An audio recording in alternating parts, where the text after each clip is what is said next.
I barely had enough gas to make it to my night shift. My son, Alex, was curled up in the back seat, wrapped in a thin blanket, his small body rising and falling in peaceful sleep. I gritted my teeth, my stomach tight with stress. I was running on fumes, literally and figuratively. That's when I saw it. A black luxury car stranded on the side of the road, hazard lights flashing in the dark. A woman stood beside it, hugging herself against the bitter wind, her sleek dress and expensive heels looking completely out of place in the middle of nowhere. Flat tire. No help in sight. I exhaled sharply. I didn't have time for this. But I also wasn't the kind of man to leave someone stranded. Pulling over, I stepped out and walked toward her. She turned as I approached, her guarded eyes scanning me with caution. "Need a hand?" I asked. She hesitated. I called roadside assistance, but they'll take forever. I finished for her. "Pop the trunk. I'll get it done." She studied me for a moment before nodding and unlocking the car. I got to work, my fingers numb from the cold as I loosened the bolts. She stood nearby, arms crossed, watching me with an unreadable expression. "Not many people stop to help anymore," she said quietly. I grunted as I fitted the spare. Yeah, well. My mom raised me right. Minutes later, I tightened the last bolt and stood. Done. She glanced at the tire, then at me. "Thank you." I nodded, already turning back to my truck. But before I could reach the door, she called out, "Wait." I turned, expecting a polite thank you, or maybe an offer of money. Instead, she studied me, something flickering in her expression. "You don't know who I am, do you?" I frowned. "Should I?" She exhaled a small laugh. "Eleanor Sinclair." I blinked. The name hit me like a freight train. Eleanor Sinclair, one of the wealthiest businesswomen in the country. And I had just changed her tire like she was any other stranded driver. She smiled, something like amusement, or maybe curiosity, dancing in her eyes. "I think we need to talk." I stared at her, my hands still dusted with grime from the tire. Talk. I echoed, unsure what she meant. Eleanor Sinclair wasn't just wealthy, she was the kind of rich that people read about in magazines. She owned companies, attended charity galas, and probably never had to worry about gas money a day in her life. Meanwhile, I was barely scraping by, doing whatever it took to keep my son fed and housed. "I don't know what there is to talk about," I said, glancing back at my truck. She tilted her head slightly, as if trying to piece me together. "You didn't even ask for money." I scoffed. "Didn't do it for money." That seemed to amuse her. "Then why?" I shrugged. "Because it was the right thing to do." Something flickered in her expression. Interest? Respect? I couldn't tell. She reached into her purse, and I held up a hand. "I don't want your money." She smirked, not offering. Instead, she pulled out a sleek business card and held it out. "Come by my office tomorrow.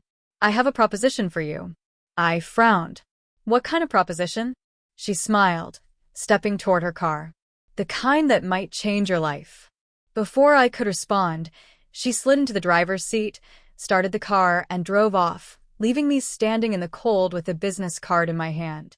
I glanced down. Sinclair Enterprises. Her personal line was scribbled underneath. I clenched my jaw, staring after her car. I didn't know what game she was playing, but something told me this wasn't just about a flat tire. By the time I got to my night shift at the warehouse, my mind was still running in circles. I stacked crates, loaded shipments, and wiped sweat from my forehead, all while thinking about Eleanor's offer. Could it really change my life? Or was it some rich person's game, throwing opportunities at desperate people just to watch them scramble? The next morning, exhausted but unable to sleep, I sat at my tiny kitchen table, staring at the business card. Alex was eating his cereal, humming to himself, oblivious to the storm in my mind. I had nothing to lose. I grabbed my coat and headed out the door. When I arrived at Sinclair Enterprises, I felt out of place immediately. The lobby was all marble and glass, filled with people in designer suits. I approached the front desk. "I'm here to see Eleanor Sinclair." The receptionist barely looked at me. Do you have an appointment? I held up the card. She told me to come. Her eyes flicked over it, then back to me. Something in her expression changed, like she was trying to figure out how someone like me had that card. Take the elevator to the top floor, she said reluctantly. As I rode up, my heart pounded. Whatever was waiting for me up there, it was going to be life-changing. I just didn't know if it would be for better or worse. The elevator doors slid open with a quiet chime, revealing an office so massive it could have housed my entire apartment inside. Floor-to-ceiling windows overlooked the city skyline, and in the center of it all sat Eleanor Sinclair, looking completely at ease behind a sleek glass desk. She barely glanced up as I stepped inside. You came. I exhaled, trying to steady my nerves. You asked me to. She gestured toward the chair across from her. Sit. I hesitated before lowering myself into the plush leather seat. Everything in this office screamed power. And I wasn't sure what someone like me was doing in a place like this. Eleanor leaned forward, studying me. You don't belong here, do you? I clenched my fists. If this is some kind of joke. It's not. She tapped her nails on the desk. I don't believe in coincidences, and I don't waste my time. Last night, a single father, struggling to make ends meet, stopped to help a woman stranded in the cold, without expecting anything in return. I frowned. How do you know I'm a single father? Her lips curled slightly. I did my research. A chill ran down my spine. Why? She leaned back, crossing her arms. Because men like you, who work hard despite the odds, who don't let desperation turn them selfish, are rare. And I happen to need someone like that. I narrowed my eyes. For what? Her next words nearly knocked the breath out of me. I want to offer you a job. A real one. One that'll pull you out of the hole you're in. I scoffed. And what's the catch? She smirked. You'd have to work directly under me. No shortcuts. No favors. If you fail, you're out. I studied her, searching for a trap. But she looked dead serious. This was real. A way out. I swallowed hard. What kind of job? She slid a folder across the desk. Read it. Then decide.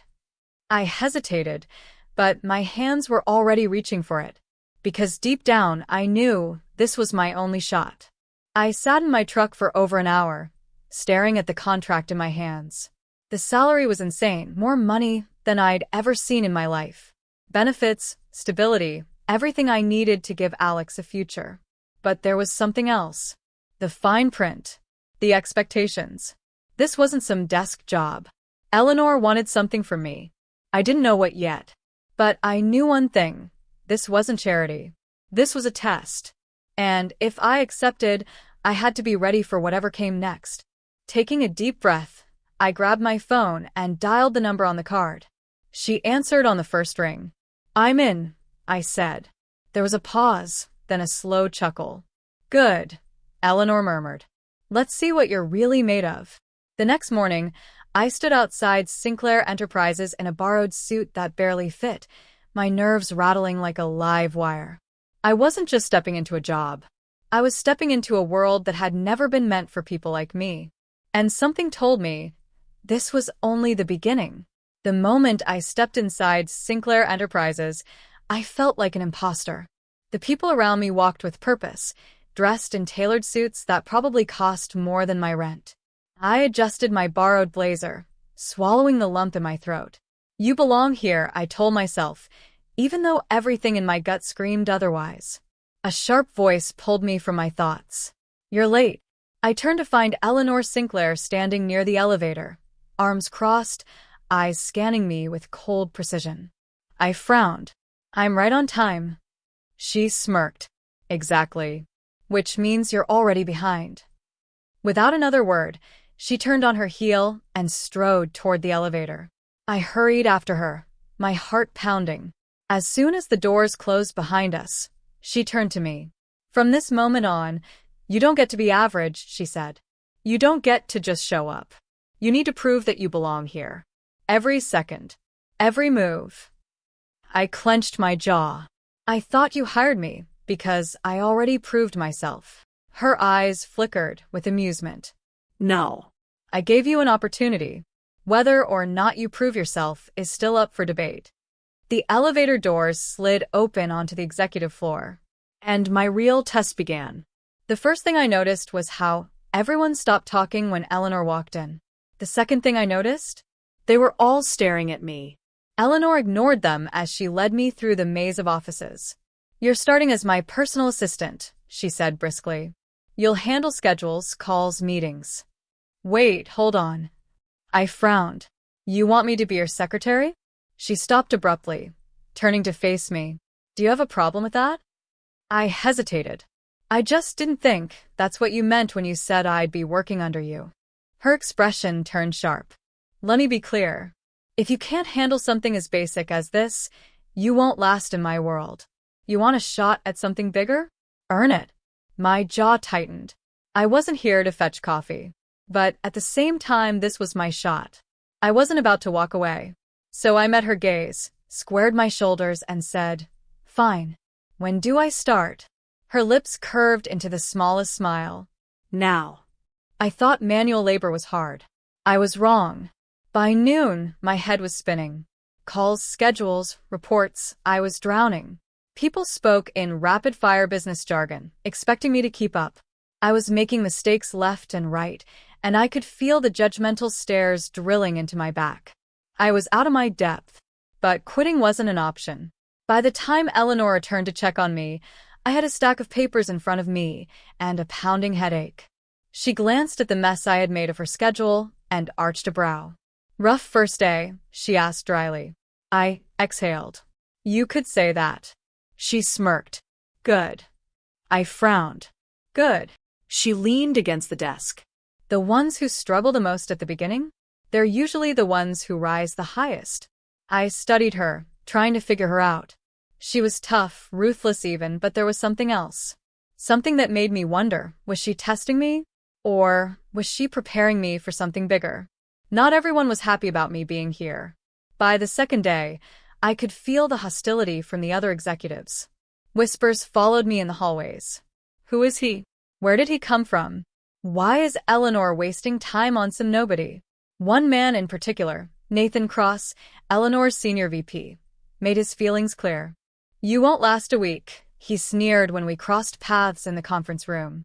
People like you don't belong in places like this. I clenched my fists, forcing myself to stay calm. I wasn't here to make friends. I was here to win. And the more they doubted me, the more determined I became to prove them all wrong. One week in, and I had barely kept my head above water. Eleanor was relentless.